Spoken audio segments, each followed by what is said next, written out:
Good morning students. आज हम लोग बीकॉम पार्ट सेकेंड ईयर के इनकम टैक्स में सेकेंड चैप्टर है निवास स्थिति वाला, उसके प्रैक्टिकल क्वेश्चंस करेंगे। इससे पहले आपको पढ़ाया गया था कि निवासी कौन होता है। उसके हमने 3 शर्तें बताई थी, आधारभूत शर्त और 2 अतिरिक्त शर्त। उसके आधार पर हम किसी व्यक्ति को निवासी, असाधारण निवासी और अनिवासी कहते हैं। आज हम लोग इसका प्रैक्टिकल क्वेश्चन कर रहे हैं। क्वेश्चन नंबर 1, आयकर अधिनियम के अनुसार कर निर्धारण वर्ष 2020-21 के लिए निम्नलिखित व्यक्तियों के निवास स्थिति को समझाइए। उसमें ए पॉइंट है, भारत के नागरिक एवं व्यवसायी श्री मोहन जो जयपुर में रहते हैं, 16/8/2019 को रोजगार हेतु फ्रांस गए तथा 8 अक्टूबर 2020 को वापस भारत लौटे हैं। वे इसके पहले कभी भी भारत के बाहर नहीं गए थे। और इसी में फिर आएगा पॉइंट, क्या आपका उत्तर भिन्न होगा यदि वे बिना किसी कार्य के विश्राम के लिए भारत से बाहर गए हों।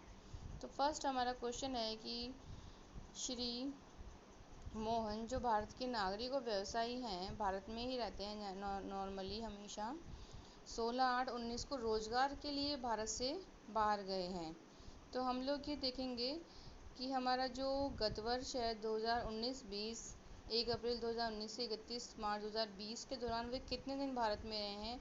हम लोग देख रहे हैं कि वह 16 अगस्त को भारत से बाहर गए हैं। तो 16 अगस्त के पहले हम लोग देखेंगे, हम लोग 1 अप्रैल 2019 से शुरू करेंगे हमारा गत वर्ष। तो अप्रैल के हमने 30 दिन लिए हैं, इसके बाद मई के 31 दिन लिए हैं, फिर जून के 30 दिन हैं, फिर जुलाई के 31 दिन है और अगस्त में 16 अगस्त को वे गए हैं तो 16 दिन हमने लिए हैं। इस प्रकार ये टोटल हो गए हमारे पास 138 दिन। तो ऐसे में वे निवासी होने की जो पहली शर्त है कि गत वर्ष में 182 दिन भारत में रहना जरूरी है, उसको पूरी नहीं करते हैं।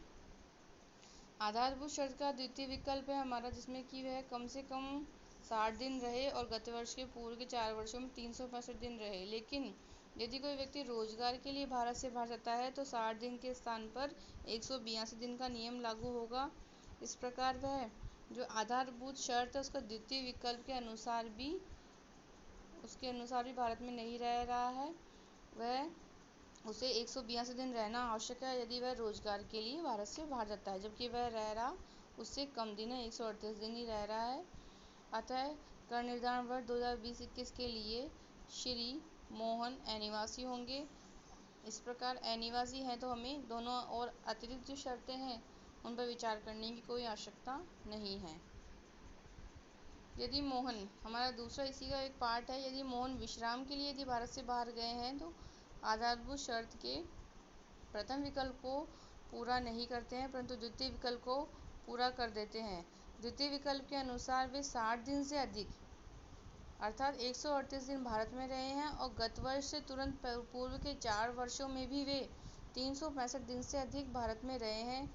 अतः निवासी होने की वह पहली शर्त है जो आधारभूत शर्त है, उसमें से पहला जो विकल्प है 182 दिन रहना, उसे तो पूरा नहीं करते, लेकिन उसी आधारभूत शर्त का जो द्वितीय विकल्प है 60 दिन रहना गत वर्ष में, यदि रोजगार के अलावा अन्य किसी काम के लिए जाते हैं तो 60 दिन रहना गत वर्ष में और बाकी 4 वर्षों में 365 दिन रहना आवश्यक है। तो ऐसी स्थिति में वह आधारभूत शर्त के द्वितीय विकल्प को पूरा कर देते हैं। निवासी होने की आधारभूत शर्त को तो पूरा करते ही, साथ ही वे अतिरिक्त जो दोनों शर्तें हैं, पहली शर्त अतिरिक्त शर्त में 10 वर्षों में से 2 वर्षों से अधिक वर्ष के लिए निवासी होना और तीसरी शर्त है गत वर्ष के पूर्व के 7 वर्षों में 730 दिन या अधिक अवधि के लिए भारत में रहना। इन दोनों अतिरिक्त शर्तों को भी वे पूरा कर देते हैं। अतः वे कर निर्धारण वर्ष 2020-21 के लिए अनिवासी होंगे। क्लियर है। फिर हमारा सेकंड क्वेश्चन है, श्री रमेश 18 अप्रैल 2017 को पहली बार भारत आए हैं और 7 अक्टूबर 2019 को वापस अमेरिका लौट गए हैं। वे 13 मई तक कलकत्ता में ठहरे और उसके बाद बम्बई में ठहरे। श्री रमेश के गत वर्षों में भारत रहने की अवधि की गणना हमें करनी होगी। वह इस प्रकार होगी, जैसे वह आए हैं, पहली बार भारत आए हैं 18 अप्रैल 2017 को, तो 1 अप्रैल 2017 से 31 मार्च 2018 का जो एक गत वर्ष है उसमें वह कितने दिन भारत में रहे हैं, इसके लिए हम लोग 18 अप्रैल से गिनेंगे, तो 18 अप्रैल 17 दिन छोड़ देंगे, बाकी दिन अप्रैल के लेंगे और बाकी फिर उससे मई से लेके पूरा आपका 31 मार्च 2018 तक के दिन आ जाएंगे। और ये हमारे पास दिन आ रहे हैं 17-18 में 348 दिन। इसके बाद हम लोग 2018-19 के दिनों की संख्या देखेंगे। तो 2018-19 में पूरे ही साल भर वे भारत में रहे हैं, 1 अप्रैल 2018 से 31 मार्च 2019। तो ये हमारे पास दिन हो जाते हैं 365 दिन। इसके बाद हम लोग देखेंगे गत वर्ष 2019-20 में वह कितने दिन रहे हैं। गत वर्ष 2019-20 में 1 अप्रैल 2019 से 7 अक्टूबर 2020 तक वे भारत में रहे हैं। तो 1 अप्रैल 2019 से 7 अक्टूबर तक के ही दिन लेंगे, उसमें अप्रैल के हम लोग पूरे 30 ले लेंगे, मई के 31 ले लेंगे, जून के 30 लेंगे, जुलाई के 31, अगस्त के 31, सितंबर के 30 और अक्टूबर के हमें केवल 7 दिन ही लेने होंगे क्योंकि 7 अक्टूबर को वह चले गए हैं। तो इस प्रकार गत वर्ष 19-20 में वे 190 दिन भारत में रहे हैं।